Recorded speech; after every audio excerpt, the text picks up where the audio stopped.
Welcome to agree ज्ञान the untold. एग्रियंस, कैसे हैं आप सभी। हमने कितनी सारी क्लासेस कर ली हैं। आज मैं बहुत ज़्यादा खुश हूँ। क्यों खुश हूँ मैं?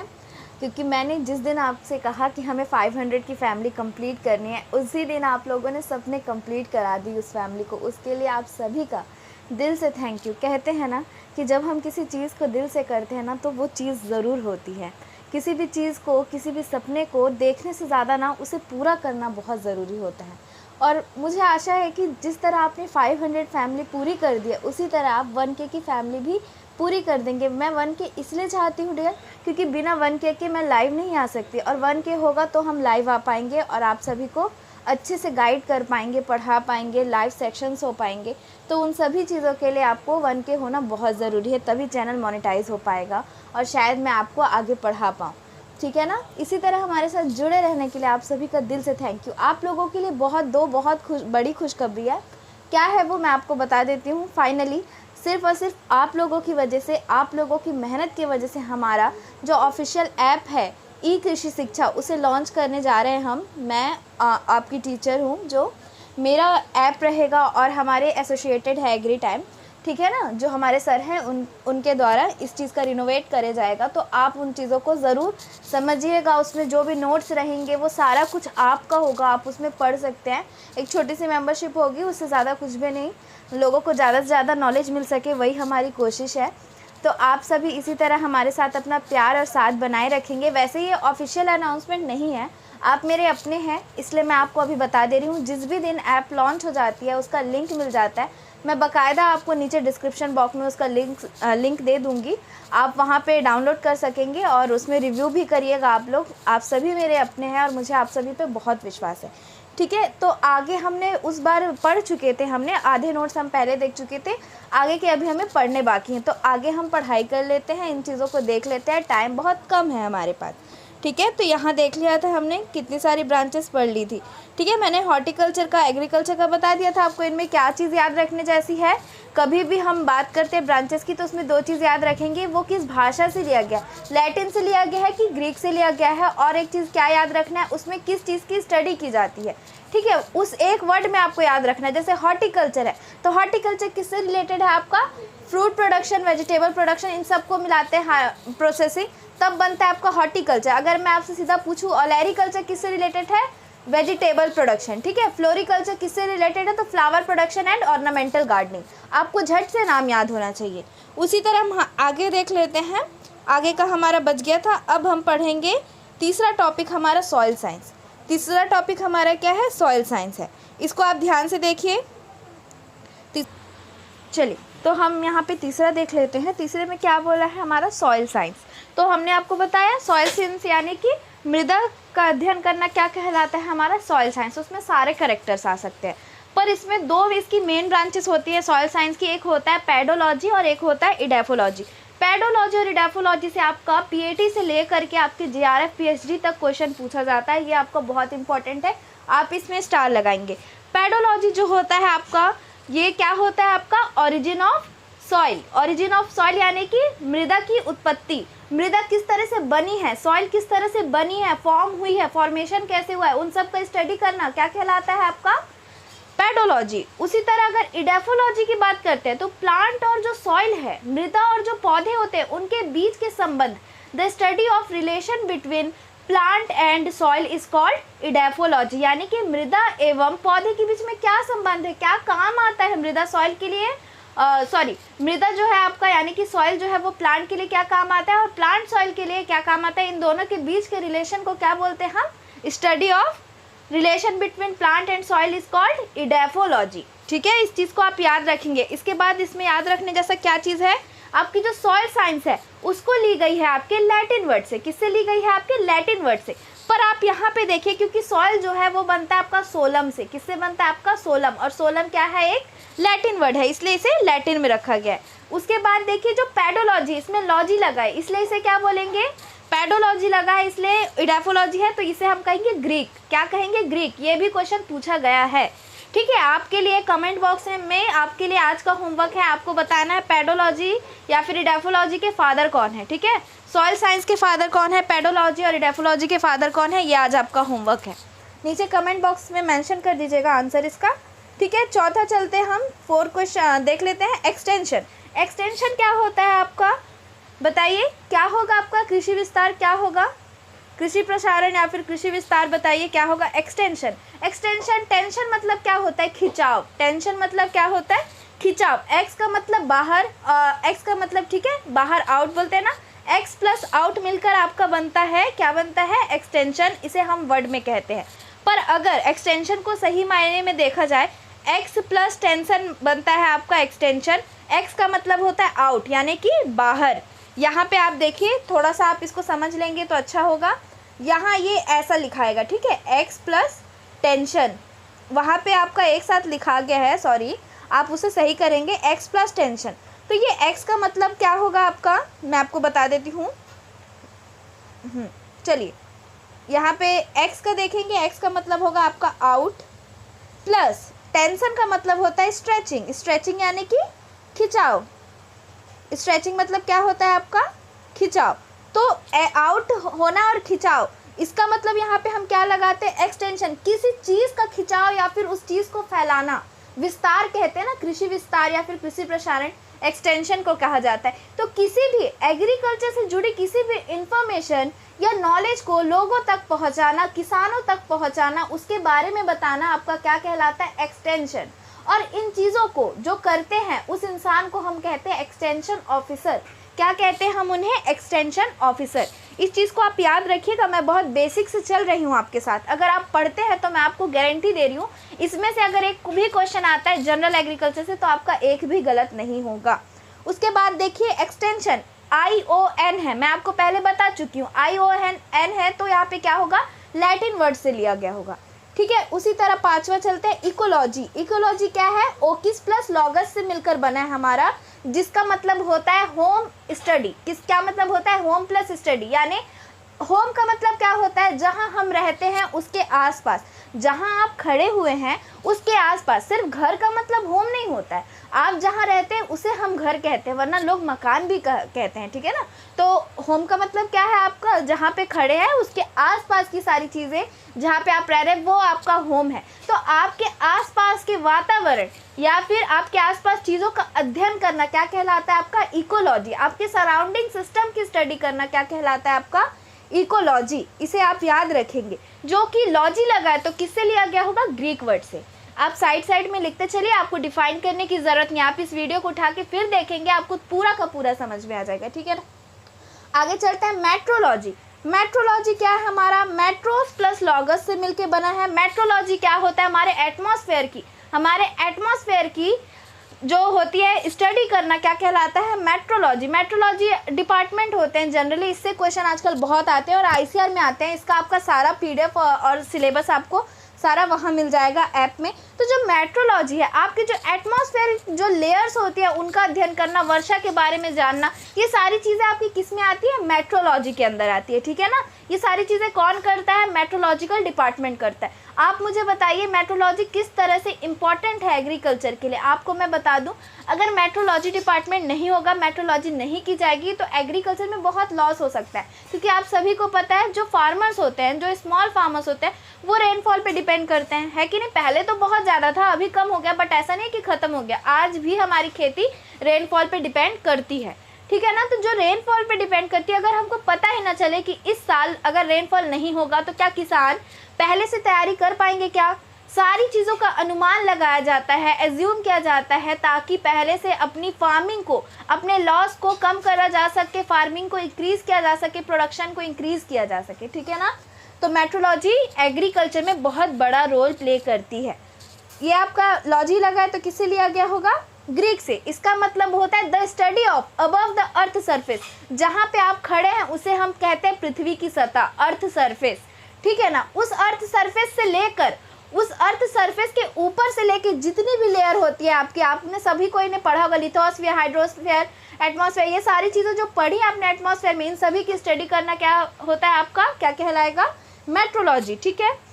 मेट्रोलॉजी में दो चीज़ हमेशा पूछा है कि जो मानसून है, जो मानसून शब्द है वो किस में से लिया गया है, तो अरबी से लिया गया है। किस में से लिया गया है, मानसून शब्द जो है आपका अरबी से लिया गया है। और मौसीन है, जो मौसीन और या फिर जो ऋतु होता है ना, उसे हम मौसम जो हम कहते हैं, इसको कहते हैं हम ऋतु को ही हम मौसम नाम से जानते हैं। इस चीज़ को भी आप याद रखेंगे अरबी में, ठीक है ना। उसके बाद चलते हम इंटोमोलॉजी। तो इंटोमोलॉजी का बहुत सिंपल सा डेफिनेशन है, इंसेक्ट्स की स्टडी करना, उनके सिम्टम्स, उनके जितनी भी फंक्शंस होती है उसकी स्टडी करना हमारा क्या कहलाता है, इंटोमोलॉजी।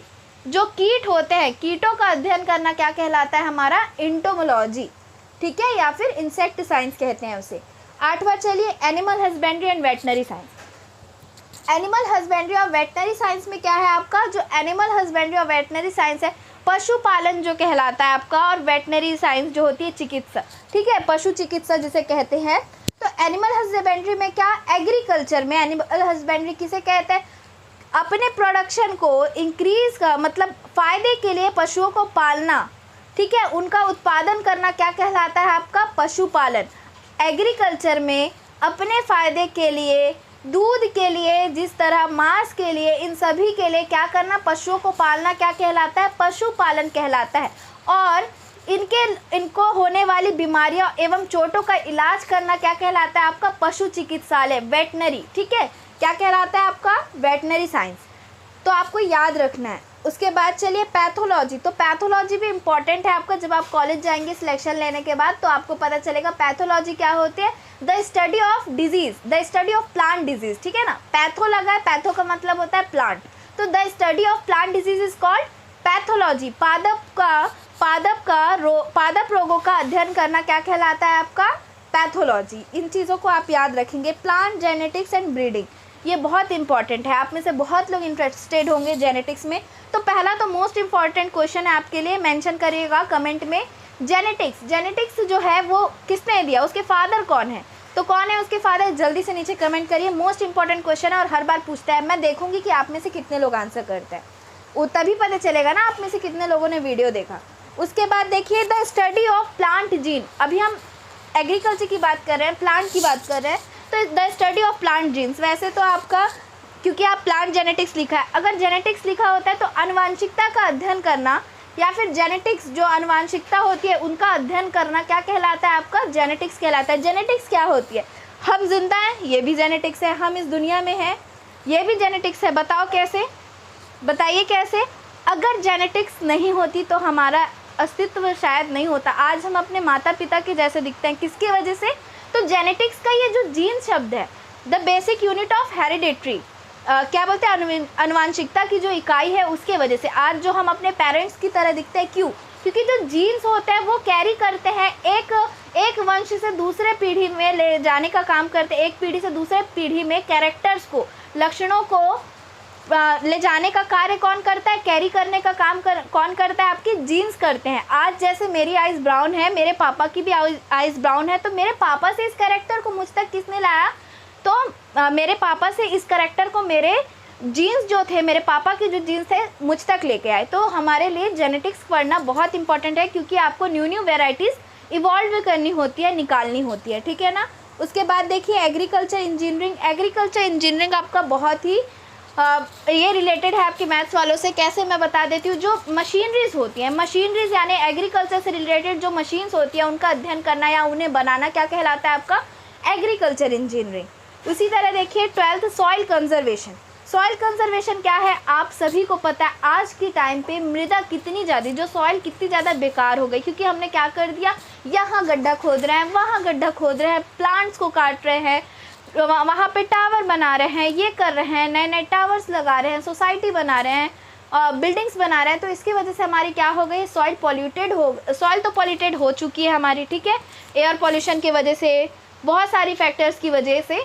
तो हमारी सॉइल तो पॉल्यूटेड हो चुकी है हमारे बहुत सारे गलत कार्य की वजह से, पर इसे सुधारा जा सकता है। हमारी मिट्टी की जो फर्टिलिटी है, जो उर्वरकता है, आपको पता है इंडिया की सॉइल बहुत ही ज़्यादा फर्टाइल थी, जो कि इस वक्त पे नहीं है, बहुत ही ज़्यादा ऑर्गेनिक मानी जाती थी, पर अब ऐसा नहीं है, क्योंकि हमने बहुत ज़्यादा केमिकल्स यूज़ कर लिया है, किसानों ने बहुत ज़्यादा पेस्टिसाइड्स का, इंसेक्टिसाइड्स का यूज़ कर लिया। तो इन सब चीज़ों से क्या कर सकते हैं, हम मृदा को बचा सकते हैं। और मृदा को बचाना या कंजर्व करना क्या कहलाता है आपका, इस ब्रांच को कहते हैं हम सॉइल कंजर्वेशन। क्या कहते हैं इसे, सॉइल कंजर्वेशन। आपको इस चीज़ों को याद रखनी होगी, ठीक है ना। तो सॉइल कैसे कंजर्व किया जा सकता है, आप थोड़ी थोड़ी कोशिश करेंगे। कभी देखिए पौधा लगाइए, क्या होता है जब सॉइल को हम कंजर्व करने के लिए जब पौधा लगाते हैं तो पौधे से दो चीज़ बहुत अच्छी होती है। हमें तो एक बेचारा क्या लेता है, कार्बन डाइऑक्साइड लेता है पर ऑक्सीजन देता है, कितना अच्छा है सोचिए, ठीक है, आपका दोस्त है वो। और उसके अलावा क्या, जब भी कभी मेन रीज़न बताऊं तो जो सॉइल जो होता है और प्लांट जो होता है, प्लांट की जो रूट्स होते हैं वो सॉइल क्या करता है, उसको पकड़ के रखता है, क्या करता है, उसको होल्ड करके रखता है। पर उसी प्लांट को जब आप काटते हैं तो पौधा तो सिर्फ अकेले नहीं आता ना, जब आप उखाड़ते हैं किसी पौधे को देखिएगा उसके साथ बहुत सारे मिट्टी के कण पार्टिकल्स भी बाहर निकल जाते हैं। तो जब वो पार्टिकल्स बाहर निकलते हैं तो क्या होगा आपका, जब बहुत ज़्यादा मात्रा में निकल जाते हैं तो इरोजन होता है, उसकी क्या हो जाती है, वो जो पार्टिकल्स बाहर निकलते हैं उसकी वजह से, बहुत ज़्यादा पार्टिकल्स के बाहर आउट होने से क्या होता है, इरोजन कॉजेस होते हैं, ठीक है, इरोजन मृदा क्षरण होता है। तो इन सब से रोकने के लिए आप क्या कर सकते हैं, प्लांट्स लगा सकते हैं ज़्यादा से ज़्यादा। और क्या कर सकते हैं, प्लांट को मत काटिए, ये कर सकते हैं। फार्मर्स को समझा सकते हैं lace use of chemicals, lace use of pesticides, insecticides, ये करें, ठीक है ना। ऑर्गेनिक फार्मिंग में ध्यान दें जो कि अभी हो रहा है। इसी तरह हम आगे चलते हैं, देखते हैं डेयरी साइंस में। डेयरी साइंस क्या होता है हमारा, जब हम मिल्क इंडस्ट्री की बात करते हैं तो वो आता है हमारा डेयरी साइंस में। जब हम मिल्क प्रोडक्ट या फिर मिल्क की बात करते हैं, मिल्क के रिलेटेड स्टडी करते हैं, उसकी प्रोसेसिंग देखते हैं, तो आता है हमारा डेयरी साइंस में। ये सारे जो नोट्स हैं आपको एक डायग्राम के साथ मैं आपको और अच्छे से बता सकती हूँ। अगर आपको देखना है तो बिल्कुल मैं आपको नेक्स्ट वीडियो में समझा दूँगी, ठीक है ना। फिर हम देखते हैं पोल्ट्री फार्मिंग को। तो जो आपका पोल्ट्री फार्मिंग है ये बहुत इंपॉर्टेंट है। कैसे इंपॉर्टेंट है मैं आपको बता देती हूँ। पोल्ट्री फार्मिंग, जो पोल्ट्री फार्मिंग होती है, ये क्वेश्चन आया था 2019 के सेट में।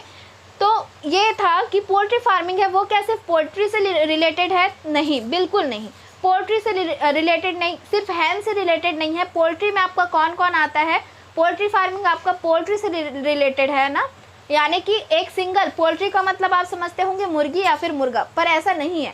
पोल्ट्री आपकी रिलेटेड हैन से, और आपका क्या बोलते हैं, आपका पिजन से, आपका वो जो टर्की होता है उससे, बतख जो होता है, डक, इन सब से कौन रिलेटेड है आपका, पोल्ट्री फार्मिंग। इन सब की फार्मिंग करना, इन पशुओं को, क्या क्या आपके मुर्गी हो गया, टर्की हो गया, क्वेल, बतख, डक, इन सब का पशुपालन करना या फिर क्या करना, फार्मिंग करना। फार्मिंग शब्द इनके लिए नहीं यूज़ किया जाता है, इनके लिए किया जाता है आपका पालन, यानी कि हस्बेंड्री या फिर रेयरिंग। रेयरिंग वर्ड यूज़ किया जाता है। The rearing of animals, the rearing of animals, the rearing of poultry birds like, ऐसे कर सकते हैं, birds like hen, cock, pigeon, turkey, quail etcetera are called poultry farming. ऐसे पशु, ऐसे पोल्ट्री या फिर कुकुट, ऐसे कुकुट जैसे कबूतर, बतख, कोयल, मुर्गी, मुर्गा आदि को पालना क्या कहलाता है, तो पोल्ट्री फार्मिंग कहलाता है। इस चीज़ों को याद रखिएगा। उसी के बाद हम चलते हैं एपीकल्चर की तरफ। एपीकल्चर सीधा याद रखेंगे, हनी बी फार्मिंग। कैसे याद रखेंगे, एपी, एपी होता है आपके मधुमक्खी का साइंटिफिक नेम, एपी मधुमक्खी का साइंटिफिक नेम। कैसे मैं बता देती हूँ, एपिस इंडिका, जो भारत में मधुमक्खी पाई जाती है, ये पूछा गया है क्वेश्चन, भारत में पाई जाने वाली मधुमक्खी यानी हनी बी का नाम क्या है, तो एपिस इंडिका। तो एपिस से ही बना है आपका एपी। तो याद रखेंगे एपीकल्चर, कल्चर यानी कि उनको पालना या फिर उनकी खेती करना। तो खेती तो नहीं बोलेंगे यहाँ पे, तो यहाँ पाल रहे हैं, तो एपीकल्चर, मधुमक्खी को पालना क्या कहलाता है आपका, एपीकल्चर। मधुमक्खी को किस लिए पालते हैं ये भी आपको पता है, शहद के लिए, वैक्स के लिए इंपॉर्टेंट है, ठीक है। सेरीकल्चर, सेरीकल्चर भी बहुत इंपॉर्टेंट ब्रांच है हमारी, ये पूछा है। एपीकल्चर, सेरीकल्चर और लैग कल्चर हर बार एग्जाम में पूछते हैं, आप स्टार लगाइएगा, मैं आपको हमेशा इसलिए बताते चलती हूँ, ठीक है।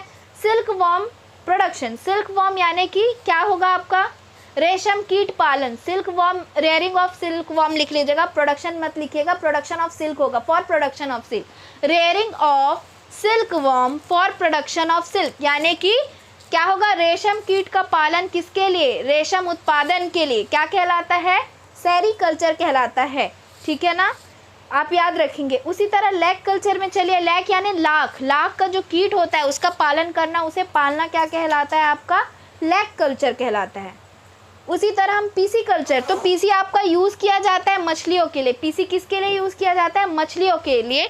इसको आप स्टार लगा लीजिएगा, ये क्वेश्चन आया है, ठीक है ना, ICR में, BHU में आता रहता है। तो पीसी कल्चर किसके लिए यूज़ करते हैं, फिश फार्मिंग, मत्स्य पालन के लिए। उसी तरह 19 चलिए स्विन कल्चर। स्विन कल्चर किसके लिए किया जाता है? पिग फार्मिंग के लिए। जो पिग होते हैं, सुअर कहते हैं जिसे आप लोग जो भी कहते हैं, वो पिग जो होता है उसे कहते हैं हम, उनको पालना क्या कहलाता है? स्विन कल्चर कहलाता है। उसी तरह मैंने आपसे पूछा था ग्रास कल्टीवेशन, घासों की खेती करना। घास आपने देखा होगा जब आप बड़े बड़े लॉन या फिर गार्डन में जाते हैं तो वहाँ पे ग्रास बिछी होती है। गार्डन या फिर प्लेग्राउंड में जाते हैं तो जो घास लगी होती है उनकी भी प्रॉपर शेपिंग की जाती है, कटिंग की जाती है। वो सब करना और उनका कल्टीवेशन करना, खेती करना क्या कहलाता है? उनको उगाना क्या कहलाता है? एग्रोस्टोलॉजी। ये इंपॉर्टेंट है, आपके पीएससी के एग्जाम में आया है। जो एग्रीकल्चर पीएससी करते हैं ना, मतलब एग्रीकल्चर को जो ऑप्शनल लेते हैं उनके एग्जाम में आया था। इरेमोलॉजी, स्टडी ऑफ डिजास्टर, जो रेगिस्तान का अध्ययन करना क्या कहलाता है? आपका इरेमोलॉजी, ठीक है ना। 22 मोरिकल्चर। मोरिकल्चर होता है आपका, सहतूत को बोलते हैं मोरी, ठीक है। मलबेरी जो होता है, सहतूत को हम इंग्लिश में मलबेरी कहते हैं, और शहतूत की खेती करना कहलाता है हमारा मोरिकल्चर। इससे आपका एक और क्वेश्चन बनता है कि जो सिल्क वर्म होते हैं वो अपने अंडे कहाँ पे देते हैं, या फिर उनको किस पेड़ में पाला जाता है? तो आप याद रखिएगा, सिल्क वर्म को किस में पाला जाता है? तो मलबेरी के पेड़ों में। किस में पाला जाता है? मलबेरी के पेड़ों में। ये क्वेश्चन आया है, ठीक है ना। वर्मी कल्चर, वर्मी किसके लिए यूज़ किया जाता है? आपकी केचुए के लिए, जो कि जिसे हम क्या कहते हैं? हलवाहा कहते हैं, फ्रेंड ऑफ फार्मर, किसान मित्र भी कहा जाता है। इन अलग अलग नामों से बुलाया जाता है। इसका नाम है, लिख लीजिए, फ्रेंड फार्मर फ्रेंड कहते हैं इसे, फ्रेंड ऑफ फार्मर या फिर फार्मर फ्रेंड, किसान मित्र और हलवाहा, ठीक है। हलवाहा इसलिए इसे कहा जाता है क्योंकि ये फर्टिलिटी, सॉइल की जो फर्टिलिटी होती है उसको क्या करते जाता है पता है? सॉइल को ना पोल करते जाता है, गड्ढे बनाते जाता है, जिसकी वजह से क्या होती है? मिट्टी भुरभुरी होती है और उसकी फर्टिलिटी जो उर्वरकता होती है वो बढ़ जाती है। इसलिए इसे किसान मित्र या फिर हलवाहा कहते हैं, ठीक है। तो इनको पालन करना या फिर इनको पालना, रेयरिंग ऑफ अर्थवॉर्म या फिर वर्मी उसके लिए यूज़ करते हैं, ठीक है ना, अर्थवॉर्म के लिए। तो rearing of earthworm is called vermi culture. Rearing of earthworm is called vermi culture. तो आज के सेशन में इतना ही था। मैंने आपको जितना भी पढ़ाया, क्या आपको समझ में आया? इनमें से अगर कोई भी डाउट है तो आप हमारे साथ व्हाट्सएप ग्रुप में जुड़ सकते हैं। ये सारे नोट्स आपको वहाँ मिल जाएंगे, हमारे टेलीग्राम में चैनल में मिल जाएंगे, तो आप ज़रूर देख लीजिएगा। मैं आपको बता देती हूँ, हमारे टेलीग्राम चैनल में आप एग्री ज्ञान द अनटोल्ड सर्च करिए। आप हमारे चैनल में एग्री ज्ञान द अनटोल्ड सर्च करेंगे तो आपको वहाँ पे मिल जाएगा। और मैं आपको मेरा नंबर दे देती हूँ व्हाट्सअप का, उसमें भी आप व्हाट्सअप कर सकते हैं हमारे को। वहाँ पे आपको नंबर और जो नोट्स होते हैं वो आपको मिल जाएंगे, ठीक है। तो ये मेरा नंबर है, आप यहाँ से देख सकते हैं, ठीक है, 6646, ठीक। तो आप मैसेज कर सकते हैं, आपको सारे नोट्स वहाँ प्रोवाइड कर दिए जाएंगे। और आप एक चीज़ और याद रखेंगे कि इसके अलावा मैंने जो नोट्स बनाए वो आपके पूरे डायग्राम्स के साथ में, तो आप इसके बाद अगर डायग्राम्स देखना चाहते हैं, इन सारे जितने भी ब्रांच पढ़े हमने उनके अगर डायग्राम्स देखना चाहते हैं तो बिल्कुल मैं आप सभी को दिखाने के लिए तैयार हूँ, ठीक है। आप मुझे मैसेज करिएगा, नीचे कमेंट करिएगा। अगर जितने ज़्यादा कमेंट्स होंगे तो मैं आपको यही सारी चीज़ें डायग्राम्स विथ डायग्राम्स दिखाने के लिए तैयार हूँ। थैंक यू हमारे साथ जुड़े रहने के लिए। प्लीज़ जल्दी से जल्दी 1K सब्सक्राइबर कराइए ताकि हमें भी अच्छा लगे, आपके साथ पढ़ने में पढ़ाने में बहुत मज़ा आएगा, ठीक है ना। तो आज की वीडियो को आप सभी शेयर करिएगा और ऐसे ही हमारे साथ बने रहिएगा। Thank you for staying with us.